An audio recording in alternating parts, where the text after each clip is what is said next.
Esta poderá ser a queda do poder ocidental em toda a África, bem diante dos nossos olhos. Neste momento, o país africano que foi controlado pelo Ocidente por vários anos está no meio de um golpe para derrubar o seu líder corrupto, apoiado pelo Ocidente. Agora, presidentes de outras nações africanas estão a pulgar as suas fileiras por meio de golpes de Estado, como o presidente de Angola, João Lourenço, que disse querer reforçar a sua segurança, ou Paul Kagame, presidente de Ruanda, e presidente de Camarões, Paul Biya, que em menos de 24 horas reformaram dezenas de generais e 1.003 outros oficiais militares por meio de golpes militares em seus países. In certain African nations, Rwanda and Cameroon have taken proactive steps by reshuffling their defense portfolios. The changes come on the heels of the recent coup that ousted Gabonese President Ali Bongo. Now in Rwanda, President Paul Kagame has retired 12 generals along with hundreds of soldiers. A statement issued by the Rwandan Defense Ministry says that about 678 soldiers retired. Some prominent figures who fought in Rwanda's 1994 war were also discharged from their duties. On the other hand, Cameroon's President Paul Biya also announced a major restructuring in the country's defense ministry. The president himself began his reign in the year 1982 after staging a coup. Gabão, país na África Ocidental que a França colonizou no final do século XIX, governou até cerca de 1960, onde a França explorou os recursos naturais. E embora aparentemente tenha deixado de governá-lo, ainda continua a roubar os seus recursos. Para fazer isso, a França escolheu seu próprio presidente para liderar aquele país. Colocaram um fantoche da França desde a década de 1960. A família tem sido um fantoche do Ocidente desde então, e o Gabão tem estado sob a liderança de uma família durante 56 anos. E nas últimas 24 horas aconteceu um golpe militar para pôr fim à dinastia. Aqui está o general Bryce, sendo ioçado pelos soldados do Gabão.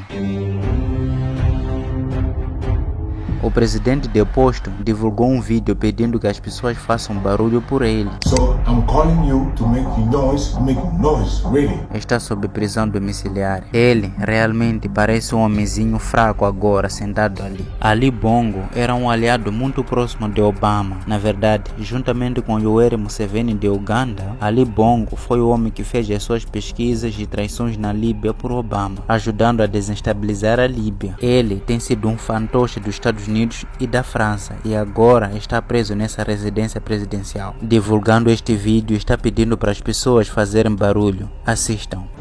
I'm Ali Bongo Ondimba, President of Gabon, and I'm to send a message to all the friends that we have all over the world to tell them to make noise.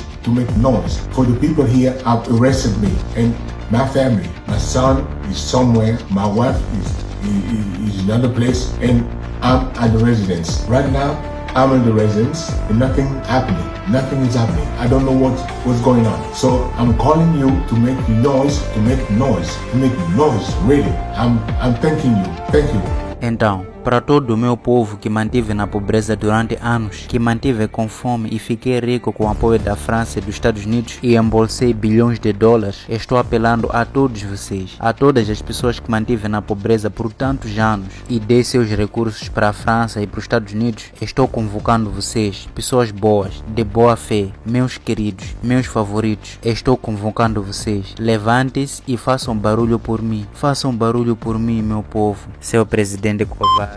Suca! Bom, o povo saiu às ruas para fazer barulho. Aliás, fez muito barulho, mas não está fazendo barulho por ele. Está fazendo barulho por esse golpe de Estado e parece estar muito feliz agora que esse cota saiu do poder. E isso não é o fim da história, é apenas o começo. As pessoas estão a comemorar com a corrupção em baixa no Gabão, com o presidente Ali Bongo fora do poder, que é considerado um fantoche do Ocidente. Obama e França poderiam fazer o que quiserem com ele. Poderiam colocá-lo ao telefone para cumprir as suas ordens, ganhando milhões de dólares dos Estados Unidos e da França e ao mesmo tempo manter o seu país na pobreza. Só a familiar, né? Quero dizer, dê uma olhada nesta enorme soma de dinheiro, essas malas e sacolas cheias de maços de notas, francos CFA, que a França imprime, dólares, euros foram encontrados no gabinete do chefe de Ali Bongo, que é o seu filho mais velho. Então, eles encontraram pilhas de dinheiro, pilhas de dólares americanos, francos CFA e euros na casa do filho do presidente, que a família esteve no poder por 65 anos. Dê uma olhada nessas malas de dinheiro.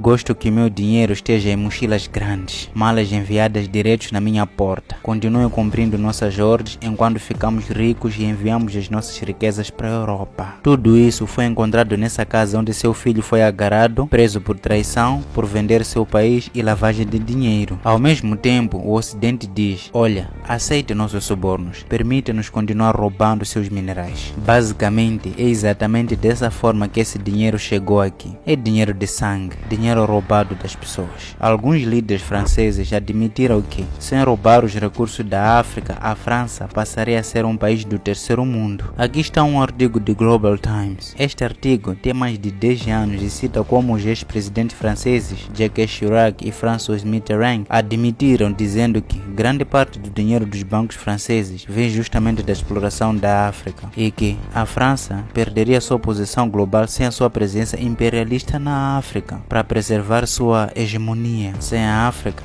a França cairá na categoria da terceira potência mundial. Sim, ambos fizeram essa afirmação. Sem a África, a França não terá história no século XXI. Sem roubar os recursos da África, a França seria um país do terceiro mundo. Imagine isso. Basta pensar em como a África poderia erguer-se e se parecer com a Noruega, que ficou rica pela descoberta de petróleo e gás no Mar do Norte em 1969. Mas a qualidade de vida no Gabão não melhorou. A França está enlouquecendo agora. Isso porque controla o bombeamento do petróleo e gás do Gabão e o urânio que vão direto para a França para ajudá-los a construir armas nucleares ou reatores nucleares. Veja, não é só no Níger e Gabão que a França explora, mas 14 outros países africanos. A França basicamente encheu os bolsos do presidente e enriqueceu a sua família, dando-lhes milhões de dólares. E claro, a família Bongo controlou o palácio presidencial sob o olhar atento dos Estados Unidos, da França e outros líderes ocidentais. A França tem 110 empresas no Gabão. Os Estados Unidos extraem mais da metade do seu petróleo e quase metade do país vive na pobreza absoluta. Como isso é possível? Uma nação rica em petróleo, extremamente rica em manganês, diamantes, madeira, ouro, urânio, uma nação rica em minerais como a Noruega, mas vive na pobreza absoluta graças ao controle ocidental. Este país tem bilhões de baris de reserva de petróleo bruto. Não é de admirar que as potências ocidentais estejam assustadas. E agora, a África está farta dessa influência. Na verdade, o Níger e outros países estão a aumentar o seu nível de vida com base nos seus próprios recursos. E vejam como a BBC retrata essa revolução que está a acontecer na África. Chamaram essa revolução de pandemia de golpe do Estado em África. Estão a chamar isso de uma pandemia.